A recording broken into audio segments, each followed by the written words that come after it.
Good morning, students. I hope all of you are fine and enjoying and learning our online sessions. So, in the last two lectures, we have started our fourth unit, which is market structure, and today our topic is meaning and features of perfect competition. Previously, we have discussed meaning of market, functions of market, extent of market, and then classification of markets. So, I hope all of you are now just clear with the meaning and the other types and classification of the markets.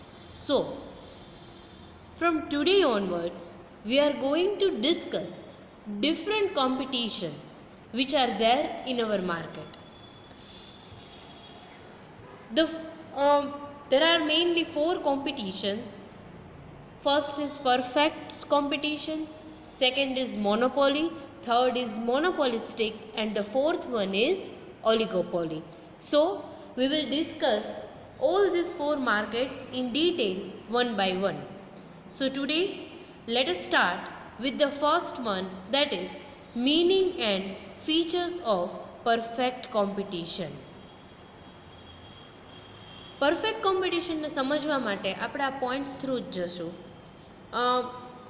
Both the points, meaning as well as features, are included in these points. Total 6 points are there.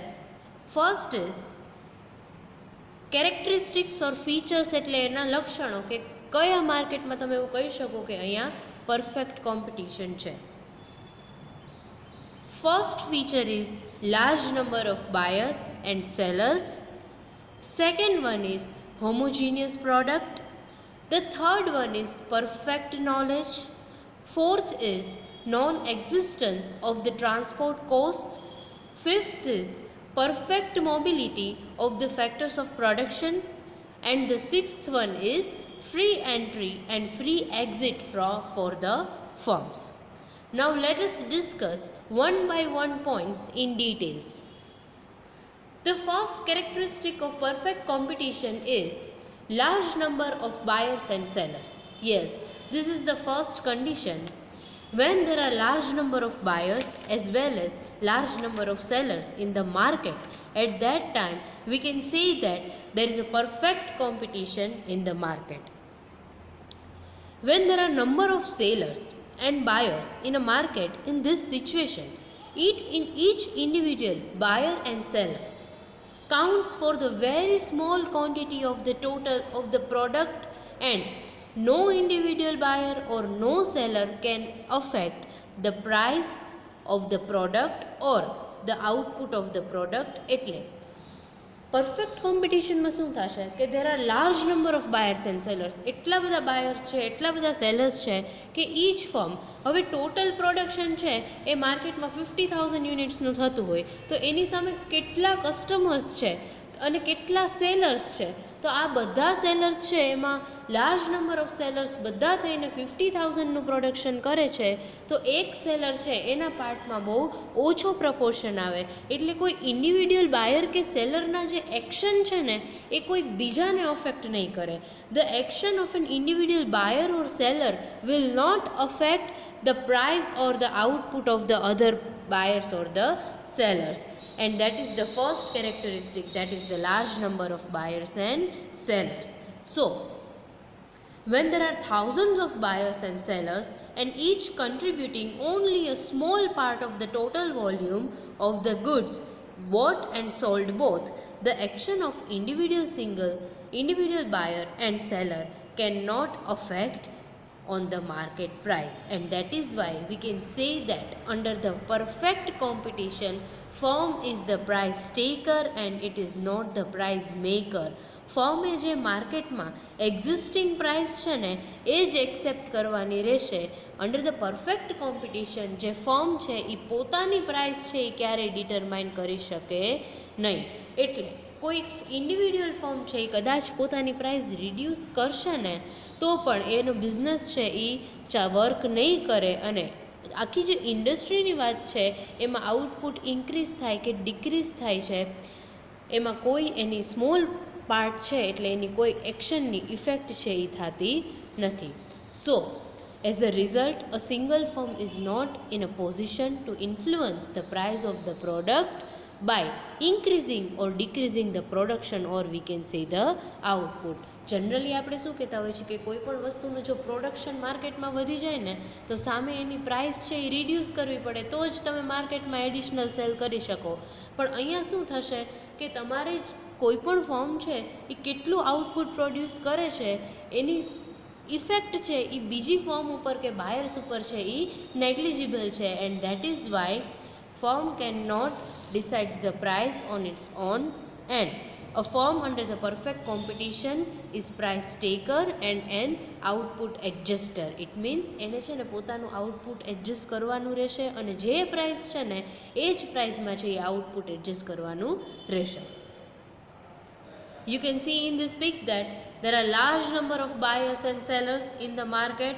Number of sellers are there which are producing the number of products, but I will discuss this point in second point also, that is homogeneous product. Homogeneous kyo ke identical kyo, both are same. The meaning of the homogeneous or identical product is that the product is similar.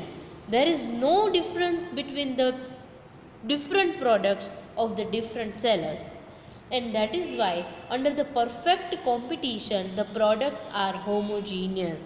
એનો મતલબ એવો થશે કે ગમે તેટલા seller હોય દરેક સેલરની products છે ને એ સિમિલર હશે.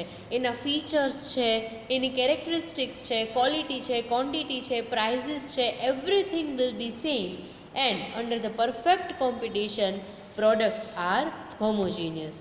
સો આઇડેન્ટિકલ અને હોમોજીનિયસ પ્રોડક્ટ હોય ને એટલે શું થશે કે એક એક્ઝામ્પલથી જ તમને લોકોને સમજાવું કે આપણું અહીંયા રાજકોટનું લોકલ માર્કેટનું એક્ઝામ્પલ લઈએ તો આપણે ધર્મેન્દ્ર રોડ ઉપર જે માર્કેટ છે બંગડી બજાર છે, રાઈટ. હવે બંગડી બજારમાં કેટલી બધી શોપ્સ છે કે જ્યાં સિમિલર બેંગલ્સ જ મળે છે, અને જો તમે લોકોએ માર્ક કર્યું હોય ને તો દરેક શોપમાં ઓલમોસ્ટ સિમિલર જ હશે અને પ્રાઇઝીસ આર ઓલ્સો સેમ. એનું રીઝન છે કે તમે આજે શોપિંગ કરવા જાઓ છો બજારમાં, રાઈટ. હવે એક શોપમાં તમે બેંગલ્સ જોઈ, હવે એ બેંગલ્સ છે એની પ્રાઇસ તમને 100 રૂપીસ કીધી ફોર 6 પીસીસ. 6 બેંગલના પ્રાઇસીસ છે એ 100 રૂપીસ છે. Now you are going to the another shop. Second શોપમાં જ્યારે તમે જાઓ છો ત્યારે તમે same bangle, same colour, design, features, everything, but જો એ તમને 150 રૂપીસ કહેશે, it means you will shift to the another seller. એટલે પરફેક્ટ કોમ્પિટિશન હશે ને કે જ્યાં products are identical, products are homogeneous, at that time you cannot charge different prices for the same product to the different customers. You have to charge the same prices for the same products to the different customers. એટલે અહીંયા એવું કહે છે કે perfect કોમ્પિટિશનમાં જ્યારે products એક સરખી છે ત્યારે જુદા જુદા કસ્ટમરને તમે જુદી જુદી પ્રાઇસ ન ચાર્જ કરી શકો. તમારે દરેક સેમ પ્રોડક્ટ માટે સેમ પ્રાઇઝીસ જુદા જુદા કસ્ટમર પાસે ચાર્જ કરવી પડે, તમે પ્રાઇઝીસમાં ચેન્જ ન કરી શકો. એટલે પ્રોડક્ટ છે એ અહીંયા હોમોજીનસ છે.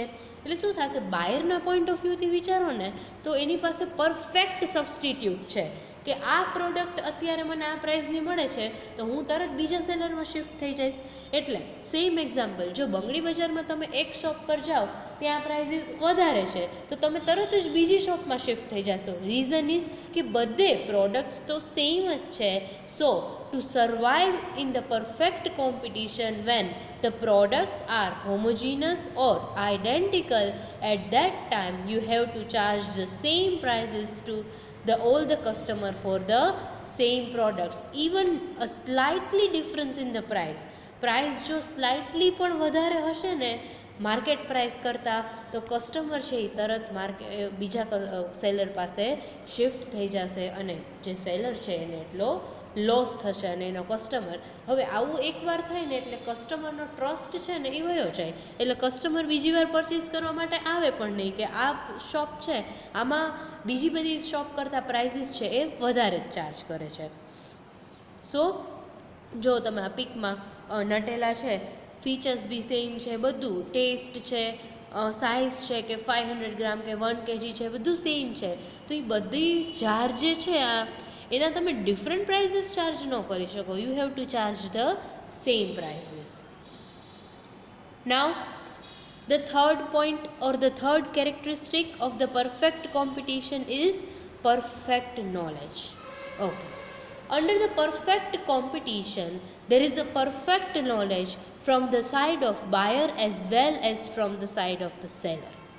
Buyer na point of view થી કયો કે seller ના point of view થી કયો, perfect competition માં perfect knowledge છે.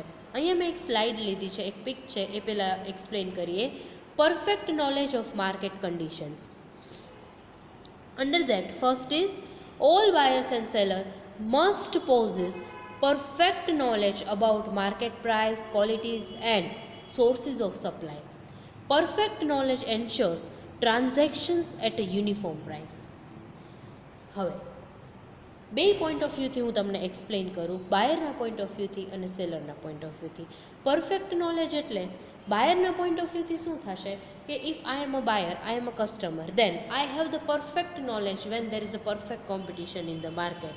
Perfect knowledge in the sense that કે માર્કેટમાં આવી જ બીજી સિમિલર્સ પરફેક્ટ સબસ્ટિટ્યૂટ કયો છે કે હું જે સેલર પાસેથી પરચેસ કરું છું એના સિવાયના જે સેલર છે એ સેમ પ્રોડક્ટ છે તો એની પ્રાઇસ કેટલી છે. બીજું, આ જ પ્રાઇસમાં જો બીજા સેલર છે એ સેલ કરે છે તો એની ક્વોલિટી કેટલી છે, ક્વોન્ટિટી કેટલી છે, એના ફીચર્સ કેવા છે, એની આફ્ટર સેલ્સ સર્વિસીસ કેવી છે. એટલે કસ્ટમર જ્યારે કોઈ પણ પ્રોડક્ટ પરચેસ કરે ને ત્યારે આ બધા જ પોઈન્ટ્સ છે એ કન્સિડર કરશે and then he will purchase the product. So what will happen કે અહીંયા જ્યારે બાયરના સાઇડથી પરફેક્ટ નોલેજ હોય ને at that time seller has to be more conscious, because if there is any change in the quality, quantity, price, anything, services, at that time customer will immediately shift to the another sellers, which should not be happen. And that is why there is a perfect knowledge from the side of the buyers in the perfect competition. Now let us think from the point of view of the seller. સેલરના point of વ્યૂથી વિચારીએ તો perfect knowledge means માર્કેટમાં કેટલા competitors છે, મારા જે competitors છે એ આટલી પ્રાઇઝે કેટલી ક્વોન્ટિટી પ્રોવાઈડ કરે છે, એની સામે ક્વોલિટી કેવી છે, at the same time after sale services કેવી પ્રોવાઈડ કરે છે. હવે one more important thing over here is that when there is a perfect knowledge from the buyer and seller, both the sides, at that time advertisement and selling expenses are not required. કારણ કે customer જ્યારે purchase કરવા આવે છે ને product, ત્યારે કસ્ટમર્સને product વિશે complete information છે, પરફેક્ટ નોલેજ છે. દેટ ઇઝ વાય સેલરે એડવર્ટાઇઝમેન્ટ કરવાની કોઈ રિક્વાયરમેન્ટ છે જ નહીં. એટલે પરફેક્ટ કોમ્પિટિશનમાં એડવર્ટાઇઝમેન્ટ અને સેલિંગ એક્સપેન્સ છે એ હોતા નથી. સો પ્રોડ્યુસર છે અને બાયર છે એની પાસે પરફેક્ટ નોલેજ પરફેક્ટ કોમ્પિટિશનમાં હોવું જોઈએ, because large number of seller as well as large number of buyers are there. જો પરફેક્ટ નોલેજ નહીં હોય ને તો એનો મતલબ એવું થશે કે રિસોર્સ અલોકેશન અને ઇન્કમ ડિસ્ટ્રીબ્યુશન છે ને એમાં કંઈ પ્રોબ્લેમ થશે. પરફેક્ટ નોલેજ રિસોર્સિસનું પણ હોવું જોઈએ, રાઈટ, કે કેટલા રિસોર્સિસ અવેલેબલ છે માર્કેટમાં, એ રિસોર્સિસનું ઓપ્ટિમમ યુટિલાઇઝેશન કેવી રીતે કરવું, એને અલોકેટ કેવી રીતે કરવા between the different activities and income distribution to the factors of production. કે 4 ફેક્ટર્સ ઓફ પ્રોડક્શન છે એને આપણે રિસોર્સિસ પણ કહી શકીએ. Land, labour, capital and entrepreneur. એટલે લેન્ડ છે તો એને રેન્ટ મળશે, લેબર છે તો વેજીસ છે, કેપિટલ છે તો ઇન્ટરેસ્ટ છે અને એન્ટરપ્રિન્યોર છે તો પ્રોફિટ છે. તો આ ઇન્કમ ડિસ્ટ્રીબ્યુશન કેવી રીતે કરવું, રિસોર્સ પ્રોપરલી અલોકેટ કેવી રીતે કરવા, for that perfect knowledge is required. The fourth characteristic of the perfect competition is non-existence of the transport cost. As I have told you, perfect competition ma prices are similar because products are identical. Now what will happen કે prices તો same જ છે, અને જો તમે slightly different price charge કરશો ને high price customer પાસેથી, તો કસ્ટમર છે એ ઇમિડિયેટલી શિફ્ટ થઈ જશે, which should not be happen. So અહીંયા શું થશે કે જો કોઈ પણ સેલર છે એ ટ્રાન્સપોર્ટ કોસ્ટને એડ કરશે ને તો પ્રાઇઝીસ છે એ ડિફરન્ટ થઈ જશે, ચેન્જ થઈ જશે. How? Let me explain this with the help of an example. કોઈ વસ્તુ છે એનું મેન્યુફેક્ચરિંગ રાજકોટમાં થાય છે, રાઈટ? આપણે અત્યારનું જ એક્ઝામ્પલ લઈએ માસ્કનું, કે રાજકોટમાં છે એ માસ્કનું મેન્યુફેક્ચરિંગ થાય છે N95. હવે આ જે N95 છે એ રાજકોટથી અમદાવાદ પણ જાય છે, મહારાષ્ટ્ર પણ જાય છે, અને આપણે એવું કહીએ કે ઓકે અમદાવાદ છે એ તો સેમ સ્ટેટમાં છે, મહારાષ્ટ્ર છે એ ડિફરન્ટ સ્ટેટ છે, કોલકાતા પણ જાય છે. તો હવે તમે વિચારો, અમદાવાદ છે, મુંબઈ છે કે કલકત્તા છે, મહારાષ્ટ્ર નહીં મુંબઈનું એક્ઝામ્પલ લઈએ, અમદાવાદ છે, મુંબઈ છે અને કલકત્તામાં છે, તો આ ત્રણેય જગ્યાએ ટ્રાન્સપોર્ટ કોસ્ટ છે એ સિમિલર હોય કે ડિફરન્ટ હોય? ઓબ્વિયસલી ડિફરન્ટ હોય, બિકોઝ રાજકોટથી આ ત્રણેય પ્લેસ છે ને એનું ડિસ્ટન્સ કેવું છે? ડિફરન્ટ છે. And that is Y vote will happen કે જો દરેક સેલર છે ને એ કઈ જગ્યાએ ટ્રાન્સપોર્ટ કરે છે એના અકોર્ડિંગ જો ટ્રાન્સપોર્ટ કોસ્ટ એડ કરશે ને તો prices will be differ for the same product. તો અહીંયા તો શું થશે કે કસ્ટમર આવા સેલર્સ પાસેથી પ્રોડક્ટ પરચેઝ કરશે જ નહીં. And that is Y under the perfect competition the firm cannot charge the transportation cost, or it cannot include the transportation cost in the price of the product because the prices are similar. Firm is the price taker, it cannot charge its own price or it cannot decide the price of its product by its own. Transportation કોસ્ટમાં જો અહીંયા પિકમાં તમને દેખાય બધું આવી જાય, air છે, rail through છે, રોડ થ્રુ છે, વોટર થ્રુ છે, શિપિંગ થ્રુ છે, એટલે આ બધા થ્રુ જો ટ્રાન્સપોર્ટેશન કોસ્ટ, હવે શું થશે કે તમે કયો મોડ યુઝ કરો છો ને એના ઉપર ટ્રાન્સપોર્ટેશન કોસ્ટ ડિપેન્ડ કરે. કે તમારે સ્પીડમાં ટ્રાન્સપોર્ટ કરવું હોય તો તમે બાય એર જાઓ છો, શિપિંગમાં છે બાય રોડ છે, બાય રેલ છે, એટલે આ બધાની ટ્રાન્સપોર્ટેશન કોસ્ટ છે એ ડિફરન્ટ હોય. And firm can not include it when there is a perfect competition in the market. There are 2 to 3 points in this peak as you can see. Let me explain you.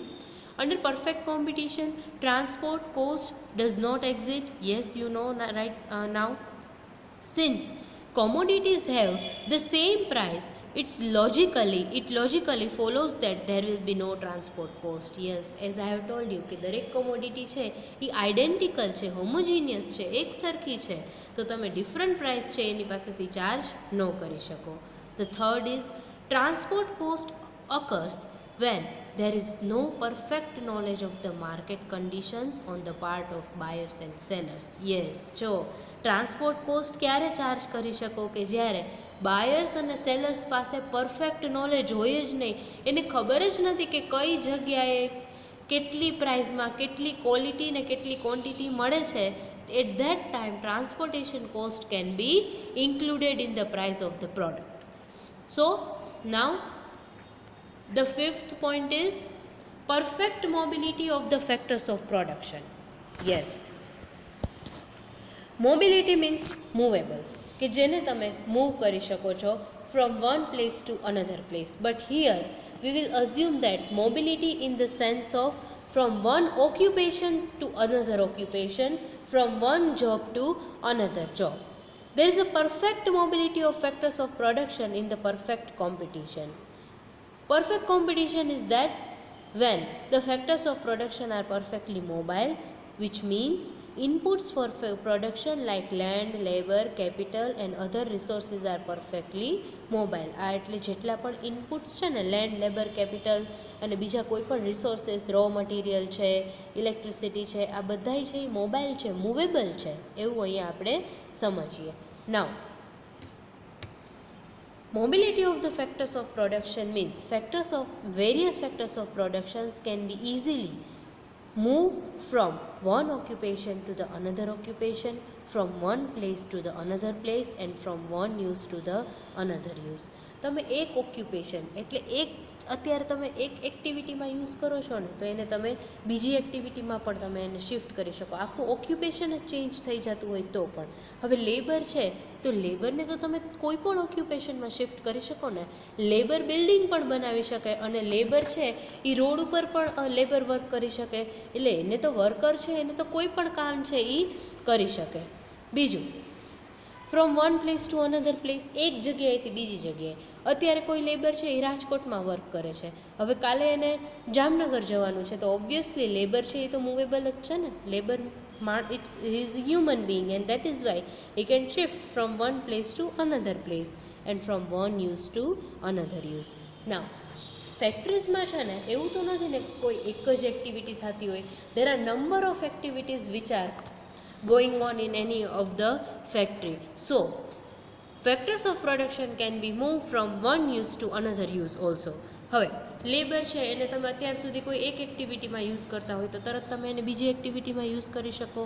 Raw material છે તમારી પાસે, હવે જે raw material છે ને એ car બનાવવા માટે useful થાય એમાં, એટલે એનું જે બહારનું જે આખું સ્ટીલનું કે મેટલનું જે બોડી છે એ મેટલ પ્લેટ્સ છે, શીટ્સ છે, એને તમે બીજું કોઈ વ્હીકલ બનાવવા માટે પણ યુઝ કરી શકો.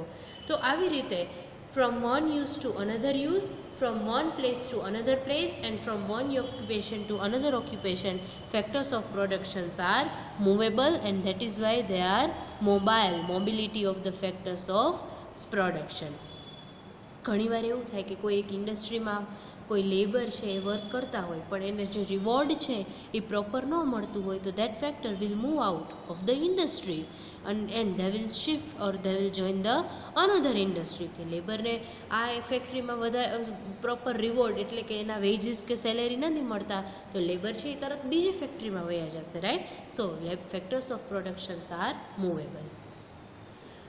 The next and the sixth characteristic of the perfect competition is free entry and free exit for the firms. Now, firms can enter or exit the market without restrictions and the number of firms in the market adjust until economic profits are zero. અહીંયા શું થશે? Perfect કોમ્પિટિશનમાં છે ને હવે firm અને ઇન્ડસ્ટ્રીનો difference તો હવે તમને ખબર પડી ગઈ છે. કોઈ ઇન્ડિવિડ્યુઅલ ફેક્ટરી એટલે firm, individual firm and group of firm producing the same kind of product is known as the industry. ફર્મનું ગ્રુપ છે ને એને આપણે ઇન્ડસ્ટ્રી કહીએ છીએ. આપણે કેમ રિલાયન્સ ઇન્ડસ્ટ્રી કહીએ, ટાટા ઇન્ડસ્ટ્રીઝ કહીએ, ટેલિકોમ ઇન્ડસ્ટ્રીઝ છે, ઓટોમોબાઈલ ઇન્ડસ્ટ્રીઝ છે. હવે ઓટોમોબાઈલ ઇન્ડસ્ટ્રીઝ છે તેમાં બધું એક સરખું જ બનતું હોય. ટેલિકોમ ઇન્ડસ્ટ્રીઝ છે તેમાં બધી એક સરખા આને રિલેટેડ જ હોય, ટેલિકોમને રિલેટેડ, એટલે એને ટેલિકોમ ઇન્ડસ્ટ્રી કહેવાય. ઓટોમોબાઈલ ઇન્ડસ્ટ્રીઝ છે, પેટ્રોલિયમ ઇન્ડસ્ટ્રીઝ છે, પછી એમાં HP આવી જાય, ઇન્ડિયન આવી જાય, SR આવી જાય, બધા જ એમાં ઇન્ક્લુડ થઈ જાય. સો ઇન્ડસ્ટ્રી છે એમાં પરફેક્ટ કોમ્પિટિશનમાં કોઈ પણ ફર્મ ગમે ત્યારે એન્ટર પણ થઈ શકે છે અને ગમે ત્યારે એક્ઝિટ પણ થઈ શકે છે. There are no restrictions on the entry and exit of the firm under the perfect competition. But what will happen? અહીંયા પાછું છે ને શોર્ટ રન અને લોંગ રન કન્સિડર કરવા પડે. Short run is the period of time when some things are possible but some things are not possible, and long run is a period of time when everything is possible. Say for example, short run માં તમે output ફર્મનું change ન કરી શકો પણ ક્યાં સુધી? જ્યાં સુધી તમારી પાસે કેપેસિટી હોય ત્યાં સુધી.